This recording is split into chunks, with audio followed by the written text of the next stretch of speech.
दोस्तों hi everybody. तो आज आपण बनवणार सोलम तंदुरी चिकनचा मसाला। हा कढीपत्ता, लसण, चॉपवाली मिरची। आता याला फ्राय पॅनमध्ये तडका मारायचा। तर तुम्हाला दाव प्रक्रिया। फायनली फ्राय पॅन आपला चलला तर आपण टाकू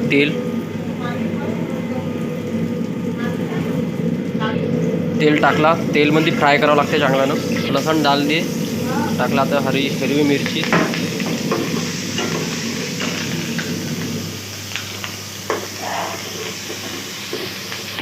तर फायनली कढीपत्ता आपण टाकला। आता आपण याला फिरवू चांगल्यानं। तर एकदम हळूहळू फिरवायचं कम आचेवर। तर फायनली तडका मारून झालेला आहे। आता आपण इथे मिक्सीमध्ये पिसणार। तर आता सोलमचा मसाला पिसणं चालू आहे। हलका हलका पाणी टाकावं लागते, जास्त नाही। तर आपला सोलमचा मसाला बनवून तयार आहे, तुम्ही बघू शकता। तर हे डब्याला आपण पॅक करून ठेवणार आहे। सोलम एकदम खाण्यामध्ये एकदम मजेदार लागते। बियरवाले बहुत जास्त खाते दिले। याच्या नाव आहे पूर्ण सोलम तंदुरी चिकन। बहुत लोक पसंत करतात। चला भेटू पुढच्या व्हिडिओमध्ये।